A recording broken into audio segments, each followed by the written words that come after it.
Assalamualaikum warahmatullahi wabarakatuh. Perkenalkan, nama saya Dwi Nirwana dengan NPM A 1H023065 dari Program Studi Pendidikan Biasani Fakultas Keguruan dan Ilmu Pendidikan Universitas Bengkulu tahun 2026. Di sini saya akan mempresentasikan proposal penelitian saya dalam rangka memenuhi tugas kuliah metodologi penelitian yang berjudul Analisis Pengetahuan Siswa kelas 6 terhadap permainan tradisional di SD Negeri 75 Kota Bengkulu. Baiklah, pada selanjutnya yaitu pada slide kedua tentang fenomena dan urgensi penelitian. Permainan tradisional adalah bagian dari identitas budaya bangsa sekaligus materi wajib dalam pembelajaran PJOK. Namun, keberadaannya kini semakin terancam di tengah arus digitalisasi yang pesat. Kurang lebih 4 jam per hari rata-rata anak SD usia di sekolah Indonesia menghabiskan lebih dari 4 jam per hari 4 jam per hari rata-rata anak usia SD di Indonesia menghabiskan lebih dari 4 jam per hari untuk bermain game digital, jauh melampaui 4 jam per hari. Rata-rata anak usia SD di Indonesia menghabiskan lebih dari 4 jam per hari untuk bermain game digital, jauh melampaui batas yang direkomendasikan para ahli kesehatan. Menurut Ismail 2022, 70% siswa tidak tahu.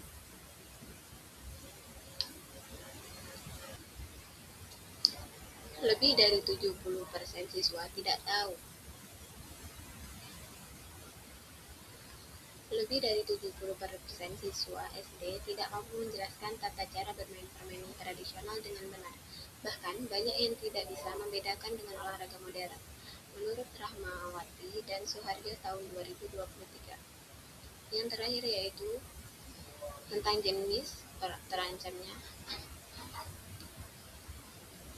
Indonesia memiliki lebih dari 2.500 jenis permainan tradisional yang tersebar di seluruh Nusantara. Namun jumlah anak yang memainkannya terus menurun signifikan sejak tahun 1990-an. Kondisi ini bukan hanya ancaman terhadap warisan budaya, tetapi juga berdampak langsung pada kebugaran jasmani, karakter, dan kemampuan sosial generasi muda yang merupakan tujuan inti pembelajaran PJ.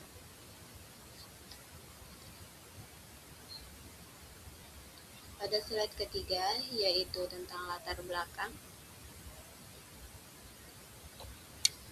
Pada bagian latar belakang dibagi menjadi 4 subbab, yaitu permainan tradisional dalam kurikulum PJOK, permainan tradisional dalam kurikulum PJOK. Permainan tradisional telah diakui secara resmi sebagai materi wajib dalam kurikulum Merdeka PJOK kelas 4 hingga kelas 6. Setiap jenis permainan mengandung unsur gerak lokomotor, non-lokomotor, dan manipulatif yang mendukung perkembangan fisik dan karakter siswa secara menyeluruh. Menurut Muhajir tahun 2022. Pada subbab yang kedua yaitu pergeseran gaya hidup di era digital. Perkembangan teknologi digital yang pesat telah mengubah kebiasaan bermain anak secara drastis. Anak-anak yang sebelumnya aktif bermain di luar ruangan kini lebih banyak menghabiskan waktu di depan layar, sehingga interaksi mereka dengan permainan tradisional semakin berkurang.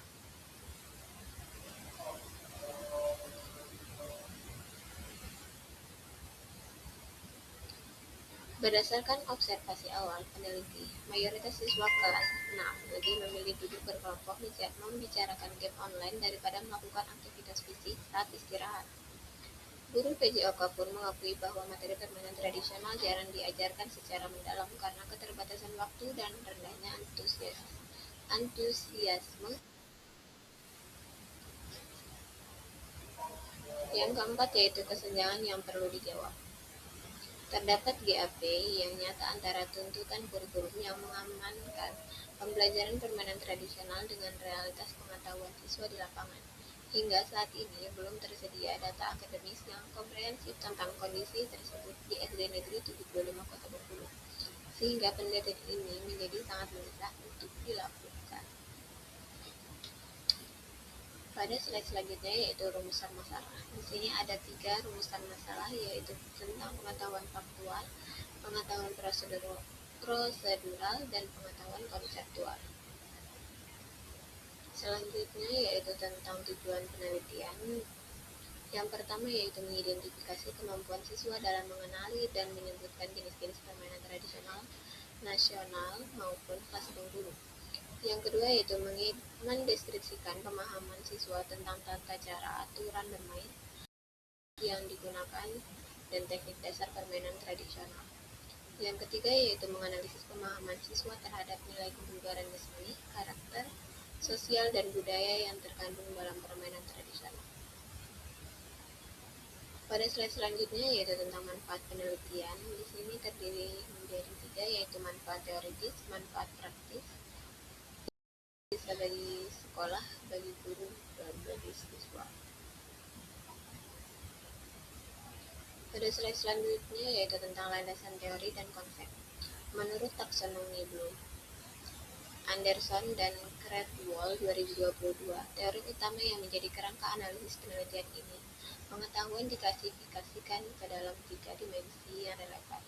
Yang pertama yaitu faktual, yang kedua prosedural, yang ketiga konseptual. Teori ini memungkinkan pengkajian pengetahuan siswa dari yang paling dasar hingga yang paling kompleks.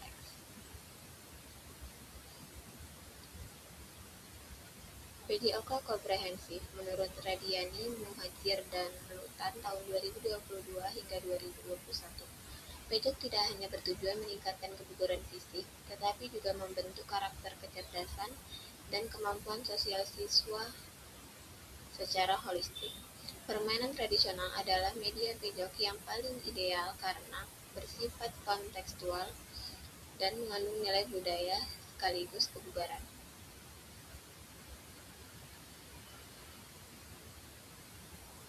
Permainan tradisional menurut Kurniati 2021 dan Mulyani tahun 2023. Permainan tradisional adalah aktivitas bermain yang tumbuh dari proses kebudayaan masyarakat dan diwariskan secara turun-temurun. Memiliki ciri khas, bersifat kolektif, menggunakan alat sederhana, dimainkan di ruang terbuka, mengandung nilai budaya sosial dan fisik yang kaya.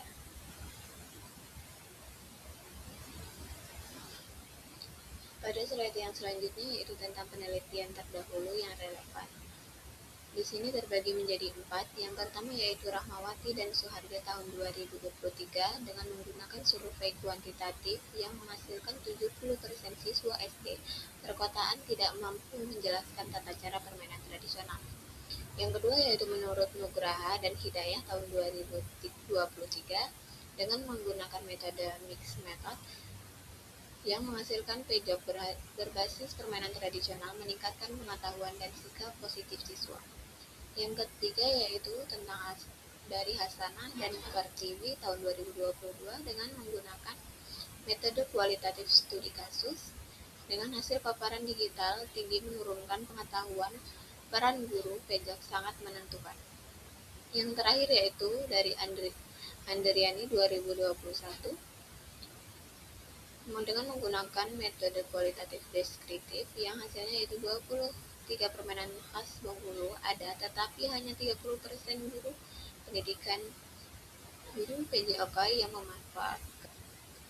Slide selanjutnya yaitu tentang kerangka berpikir. Di sini dibagi menjadi 3 yaitu tentang faktor yang memengaruhi, variabel penelitian, dan hasil yang diharapkan. Pada faktor yang memengaruhi terbagi lagi menjadi 5 yaitu kurikulum merdeka, PJOK. Yang kedua yaitu era digitalisasi dan game online. Yang ketiga yaitu budaya lokal Bengkulu. Yang keempat yaitu peran guru PJOK. Dan yang terakhir yaitu lingkungan keluarga dan sosial.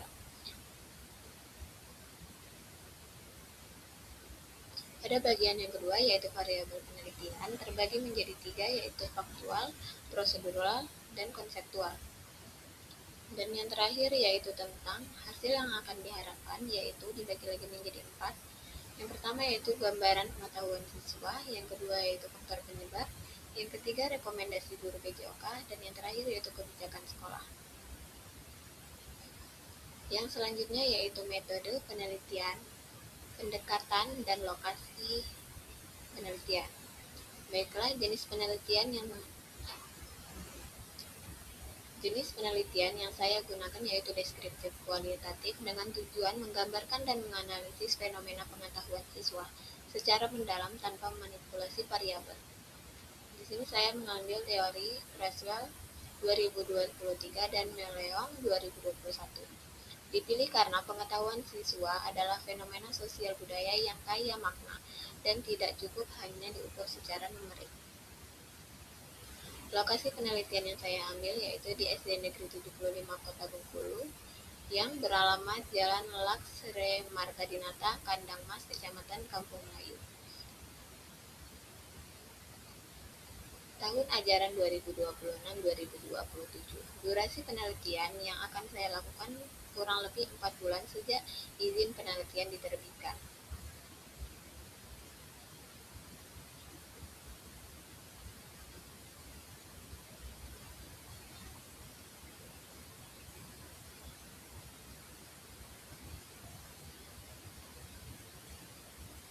Metode penelitian, pendekatan, lokal, subjek dan teknik sampling. Teknik yang saya ambil yaitu menggunakan posisi sampling, dipilih berdasarkan kriteria tertentu, bukan representasi statistik menurut Sugiono 2022. Di sini saya mengambil siswa kelas 6 terdiri dari 25 hingga 30 orang, mewakili variasi pengetahuan tim guru PJOK, yaitu terdiri dari 3 hingga 4 orang yang mengampu PJOK kelas guru PJOK yang terdiri dari 3 hingga 4 orang. Kepala sekolah 1 orang sebagai pemangku kebijakan. Metode penelitian, pengumpulan dan analisis data. Teknik pengumpulan data yang digunakan yaitu observasi partisipatif, wawancara semi terstruktur, dan dokumentasi. Teknik analisis data yang saya gunakan yaitu kondensasi data, pengajian. Baiklah, analisis data yang saya ambil yaitu menurut Niels Sugarman Saldanha 2020 yang yaitu terdiri dari kondensasi data, penyajian data, dan penarikan kesimpulan verifikasi. Metode penelitian. Sebelum melakukan penelitian, diperlukan dulu persiapan, uji instrumen, pengumpulan data, analisis data, dan penulisan laporan. Demikian presentasi proposal yang dapat saya sampaikan.